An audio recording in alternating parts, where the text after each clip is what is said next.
Chers téléspectateurs, nous venons d'écouter cette belle page de la parole de Dieu qui, je vous rappelle, est tirée de l'évangile de Jésus-Christ selon saint Luc au chapitre 6, versets 39 à 45. Nous avons encore une fois sur ce plateau Monseigneur Ignace Bessy, président de la Conférence des évêques catholiques de Côte d'Ivoire. Nous sommes heureux, Monseigneur, de vous recevoir. Il y a déjà 2 semaines, vous étiez avec nous sur ce plateau, même encore une semaine, vous étiez dans notre émission. Est-ce à dire que vos activités sont denses? Les activités sont denses, mais on fait avec, c'est la mission. Alors, nos téléspectateurs ont écouté la parole de Dieu et ils ont dû méditer cette parole. Ceux qui ont le livret de prière, les textes du jour, l'ont déjà lu. Ils ont déjà peut-être fait une petite méditation du texte, mais une exhortation venant d'un père évêque serait la bienvenue. Alors, est-ce que vous pouvez nous donner ce que vous ressentez après lecture de ce texte de ce dimanche-là, surtout de l'Évangile?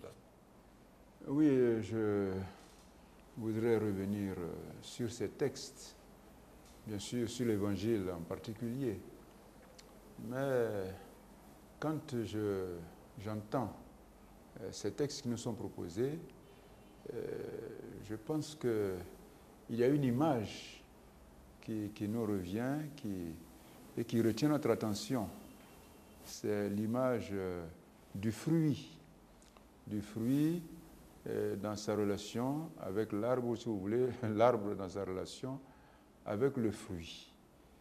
C'est une image qui est utilisée dans le premier texte de Ben Sirac le Sage, que nous allons évoquer tout à l'heure, et qui est aussi dans le psaume. Il est question d'arbres, et même du palmier que nous connaissons, et puis dans l'évangile de Luc, bien sûr, Jésus revient. Je vais, à partir de cette image, dégager deux petites méditations. D'abord, la première méditation, c'est que Jésus, comme Ben Sirac le Sage, utilise, si vous voulez, la même image pour enseigner. Qu'est-ce que cela peut nous inspirer sur la contemplation de la personne de Jésus? Et donc, moi, je pense qu'à partir de cette image, nous pouvons contempler Jésus comme un maître de sagesse. Vous voyez, Ben Sirac le Sage, on pourrait peut-être jeter un petit coup d'œil sur ce texte. Quand on secoue le tamis, il reste les déchets. De même, les petits côtés d'un homme apparaissent dans ses propos. Le four éprouve les vases du potier. On juge l'homme en le faisant parler. C'est le fruit qui manifeste la qualité de l'arbre. Ainsi, la parole fait connaître les sentiments. Ne fais pas l'éloge de quelqu'un avant qu'il ait parlé. C'est alors qu'on pourra le juger. Alors, Ben Sirac le Sage que nous venons d'entendre est un homme sage. Donc, il donne un enseignement de sagesse. Jésus, dans l'évangile de Luc, va, j'allais dire, accomplir cette manière d'enseigner. Et il montre qu'il entre dans la lignée des sages de l'Ancien Testament et il ira plus loin, puisque en lui tout est accompli. Et donc Jésus, lui aussi, enseigne comme Ben Sirac le Sage en utilisant la même image que lui et presque la même conclusion.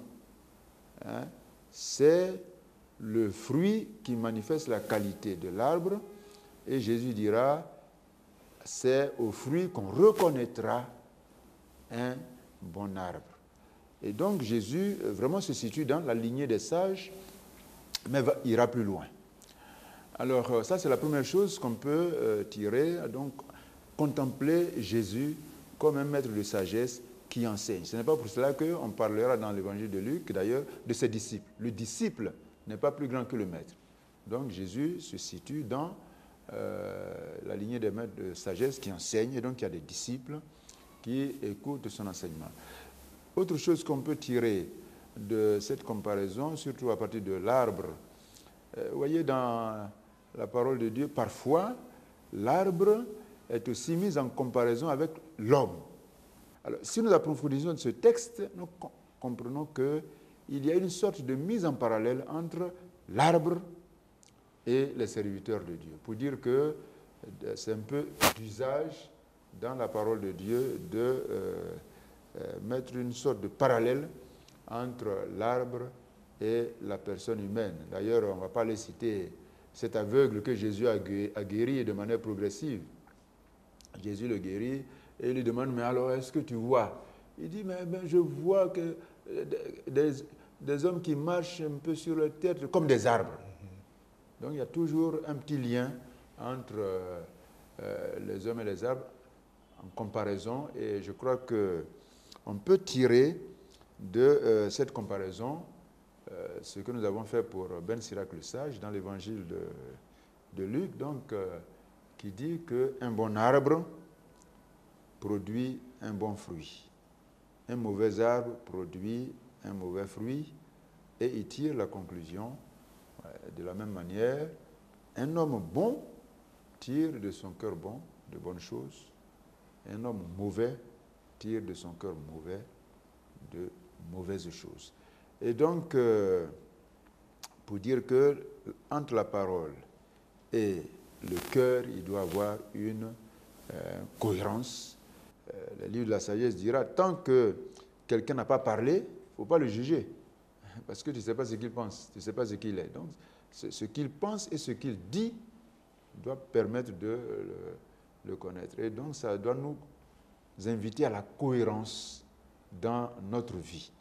Et Jésus, donc, en maître de sagesse, dans l'évangile de Luc, va essayer d'enseigner sur, à partir de plusieurs images. Il y a d'abord l'aveugle. L'image de l'aveugle, il dit, mais un aveugle, il ne peut pas conduire un autre aveugle. Bon, ça, c'est une maxime de sagesse, et tout le monde comprend. Un aveugle, il ne peut pas conduire un autre aveugle. Ça veut dire que si tu veux conduire quelqu'un, il faut que toi-même tu sois formé.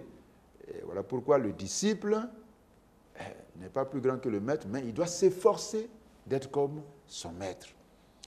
Ensuite, Jésus va utiliser l'image de la poutre, ce qui nous renvoie aussi à l'arbre. Pour avoir une poutre, il faut abattre un arbre.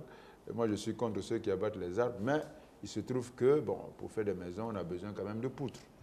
Et donc, Jésus dit, ben voilà, tu as une poutre dans ton œil, ben, tu ne peux pas prétendre enlever la paille qui est dans l'œil de ton ami. Cela nous rappelle un livre que Monseigneur Bruno Kwame, un grand émérite, a écrit sur la poutre de mon œil. Pour dire que il ne faut pas passer son temps à juger les autres. Mais au contraire, il faut se regarder soi-même et faire son mea culpa, reconnaître sa faute et chercher à se convertir plutôt que de chercher à jeter la pierre aux autres. Donc, la poutre de mon œil me permet d'enlever d'abord cette grosse poutre qui barre mon œil, qui m'empêche de voir mon péché. Et alors, je peux me convertir et au besoin aider l'autre en regardant le petit péché qui est chez lui. D'ailleurs, l'actualité nous permettra de revenir sur cette question. Donc, Jésus, donc, à travers ces différentes images, des petites paraboles, nous donne un enseignement important qui nous invite à aller dans notre cœur. Je crois que au cœur, pour me répéter, au cœur de cet enseignement, il y a le cœur. Que ce soit Ben Sirac le Sage, que ce soit le psaume qui nous dit le palmier, en vieillissant, il fructifie encore, que ce soit Jésus qui utilise l'arbre et le fruit pour dire qu'un bon arbre produit un bon fruit et que le bon fruit témoigne de la bonté de l'arbre. Tout cela nous invite à entrer dans notre cœur pour voir si nous avons un cœur bon. Et ça, en même temps, je me pose la question, comme d'ailleurs dans l'évangile, cela a été posé à Jésus, quelqu'un qui vient à Jésus et qui dit bon maître. Jésus dit, mais pourquoi tu me dis bon maître? C'est Dieu seul qui est bon. Bon, mais est-ce que nous, en tant que personnes humaines, nous sommes capables de bonté? Est-ce que nous sommes capables de bonté, capables d'avoir un cœur bon? Mais oui, la réponse c'est que nous sommes des disciples du Christ. Et un disciple doit essayer d'être comme son maître, comme le dit Jésus, essayer d'être comme son maître. Donc tout faire pour être comme Jésus. Si Jésus est Dieu et que pour cela il peut être bon, nous qui sommes ses disciples, nous pouvons, à sa suite, à son imitation, être aussi bons, pourvu que nous nous efforcions de faire comme lui en nous ouvrant à sa grâce. Parce qu'il nous invite, que nous ne voulions pas, dans l'évangile de Matthieu, au chapitre 5, il nous dit, mais vous serez parfaits comme votre Père Céleste est parfait. Donc, comme notre Père Céleste est bon, nous pouvons être bons et jusqu'à la perfection, pourvu que nous nous ouvrions à sa grâce et que notre cœur ne soit pas un cœur, j'allais dire, qui trompe les autres, que notre langue et notre cœur soient en symbiose, soient en harmonie pour donner la bonté aux hommes et partager la bonté aux hommes. Et en tant que disciple qui devient maître par l'instruction, nous puissions aussi enseigner la bonté à nos frères et à nos sœurs qui attendent cela de nous. C'est ce que je peux partager à partir des textes qui nous sont proposés en revenant sur cette image de l'arbre et du fruit. Nous devons porter de bons fruits qui soient succulents pour nos frères et nos sœurs. Merci, Monseigneur. Nous allons revenir là-dessus tout de suite. Mais je voudrais, en initiant le test, relever un point. Et vous demandez de l'approfondir encore, de l'actualiser s'il le faut. Un aveugle peut-il guider un autre aveugle? Ne vont-ils pas tomber tous les deux dans un trou? Je pense à la formation de nos fidèles, à la formation de nos prêtres, à la formation de ceux qu'on appelle bergers aujourd'hui. Parce que ce que le Christ dit est d'actualité. Oui, puisque immédiatement après cela, il parle du disciple. Voilà. Mais le disciple, c'est qui? C'est celui qui apprend. Donc, avant de vouloir guider les gens, comme vous le dites, beaucoup de bergers, la formation des séminaristes, la formation des prêtres, mais il faut que nous acceptions d'être disciples. Donc, d'apprendre. D'apprendre, mais l'enseignement sérieux, solide et vrai. Parce que l'apôtre Paul a dit, un temps viendra où les gens vont chercher des enseignements de façade, j'allais dire, chercher à boire au petit lait, au lieu de prendre l'enseignement solide. Un temps viendra où les gens chercheront cela. Mais le vrai disciple, le disciple du Christ, doit chercher l'enseignement solide. Et alors, une fois qu'il est formé comme disciple, solidement formé, il devient maître. Et alors, en tant que maître, il peut enseigner. Parce qu'il n'enseigne que ceux qui sont des maîtres. Et donc, je pense que vous avez raison de revenir sur cette question et que ce soit nos bergers dans nos communautés, nos catéchistes, nos animateurs, beaucoup d'animateurs sont de très bonne volonté, mais ils ne se laissent pas former. Quelqu'un, après la confirmation, bon, il veut donner ce qu'il a appris, mais il faut qu'il accepte de subir une formation. Vous voyez, quand j'étais curé, j'imposais à ceux qui venaient d'être confirmés de suivre les samedis pendant que les catéchumènes suivaient leurs cours. Eux, les samedis, ils suivaient une formation sur 3 ans. Donc, sur le plan de la Bible, sur le plan de la parole de la théologie, sur le plan du droit canon, sur le plan de l'histoire de l'Église, pour qu'ils soient formés et être capables de donner la formation de l'Église à ceux qui leur seront confiés. Alors, Monseigneur, c'est important d'être formé. Aujourd'hui, les gens parlent de l'œuvre de l'esprit, c'est-à-dire que pas de l'esprit en tant que conception intellectuelle, mais on pense que l'esprit souffle partout, et donc cet esprit-là, on n'a pas besoin de formation, on n'a pas besoin d'aller apprendre, que l'esprit nous dicte tout et nous devons répondre à ce que dit l'esprit. Qu'est-ce que vous en pensez? Alors oui, il y a quelqu'un qui dit d'ailleurs que l'esprit souffre. Pas qu'il souffle, mais il souffre, tellement on lui attribue beaucoup de choses. C'est vrai, Jésus a dit qu'il nous enverra l'esprit qui nous conduira dans la vérité tout entière. Mais l'esprit, il nous l'enverra, il enverra à ses disciples, donc à une communauté de disciples. Et ça demande aussi le discernement. Et l'apôtre Jean dira, faut pas tout rejeter, il ne faut pas tout accepter non plus, mais il faut discerner. Ce qui est bon, on le retient, ce qui n'est pas bon, on le rejette. Donc, il ne suffit pas de dire que, bon, ben voilà, l'Esprit souffle, donc moi, je reçois directement mon inspiration de l'Esprit. C'est non. Surtout en Église. Ah oui. Il faut que ce soit en Église et vérifié par le magistère de l'Église qui authentifie l'inspiration. Alors, il faut que les gens se laissent former humblement. L'apôtre Paul reviendra assez souvent là-dessus par rapport à son disciple Timothée. Il lui dit, oui, tu connais les Écritures. Tu connais les Écritures, il faut lire les Écritures. Même si tu as reçu l'Esprit par l'imposition des mains, il faut que tu médites les Écritures, que tu les lises, que tu les approfondisses. Et donc, bien sûr, sous le regard de l'Église qui est, j'allais dire, l'interprète authentique de la parole de Dieu. L'apôtre Paul le dira, l'Église qui est colonne et soutien de la vérité. L'Église est colonne et soutien de la vérité. La communauté des disciples, hiérarchisée, est colonne et soutien de la vérité. Donc, tu peux être inspiré, mais il faut être humble pour que tu laisses contrôler ton inspiration. Ce qui est bien dedans, on prend, ce qui est mauvais, on jette, et puis on construit l'Église avec l'apôtre Paul. Il faut le relire, 1 Corinthiens chapitre 12 jusqu'au chapitre 14, aide justement les gens à comprendre que bon, Dieu inspire, d'accord, mais il y a aussi une discipline, et c'est pour ça qu'on parle de disciple.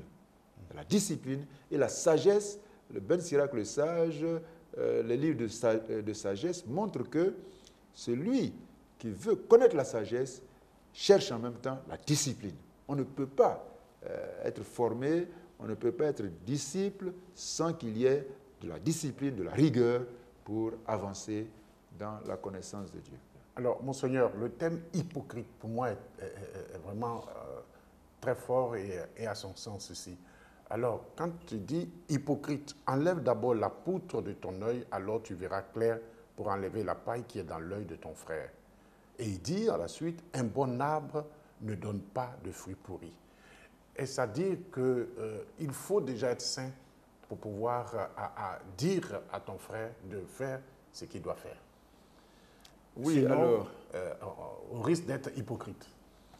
Oui, bien sûr, la sainteté est une marche. Oui. Il faut emprunter la marche de la sainteté, de la sanctification, et cela aidera aussi, bien sûr, à aider l'autre. Hein. Comme on dit dans l'avion, hein, d'abord, il faut vous mettre avant d'aider. Oui. C'est des choses pratiques, mais effectivement, le terme hypocrite revient assez souvent dans l'Évangile, comme vous le savez. Les pharisiens qui se disent saints, qui se disent saints, qui, bien sûr, non seulement ils se le disent, mais ils s'efforcent d'être saints selon les prescriptions juridiques de la loi. Jésus dépasse cela. Et donc, souvent, Jésus les interpelle avec ces termes hypocrites. Voilà, parce que vous, c'est l'extérieur, alors que le cœur n'y est pas. Or, les textes d'aujourd'hui nous ramènent au cœur. Donc, ce n'est pas inutile que le terme hypocrite soit employé ici, parce qu'effectivement, celui qui est préoccupé, alors qu'il a son cœur noir, il a le péché qui l'envahit, qui le rend même aveugle. L'évangile commence par l'aveuglement, hein, les aveugles qui veulent conduire d'autres. Et puis, il dit, ben, voilà la poutre qui barre ta vue. Mais hypocrite. Commence par purifier ton cœur. Tu ne seras pas forcément... les saints, ils sont au ciel. Hein, ils sont canonisés, ils sont reconnus, ils sont au ciel. Mais on est en marche sur la voie de la sainteté, avec Jésus-Christ qui est le chemin. Et si on fait un pas après un autre, courageusement, alors on pourra aider aussi le frère à faire un pas après un autre vers la sainteté, au lieu de nous asseoir là. On sait qu'on est plein de notre péché, plein de rapines, plein de ronces, et puis on cherche à corriger celui qui est devant nous. Merci, Monseigneur. Ce que nous pouvons constater, c'est qu'il y a une continuité entre le temps dit ordinaire, le carême qui va bientôt commencer, et les tests liturgique l'annonce déjà. L'engagement, c'est le même, hein, balayer devant sa porte, être des arbres de valeur pour porter des fruits de qualité. Il s'agit du passage de la mort à la vie. Et on pense que c'est ce thème-là qui est développé par Paul dans la deuxième lecture de ce dimanche.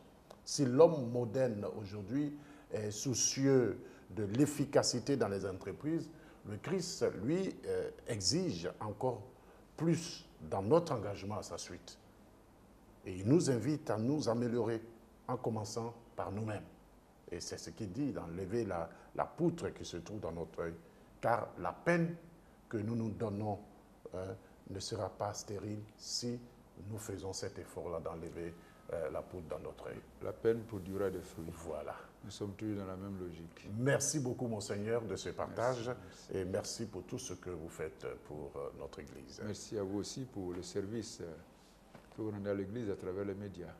Chers téléspectateurs, j'espère que vous avez été nourris à un arbre, vous avez reçu les bons fruits de l'arbre qui a produit, disons de cet arbre bon qui a produit du bon fruit. Et Monseigneur était là pour vous donner ce fruit succulent.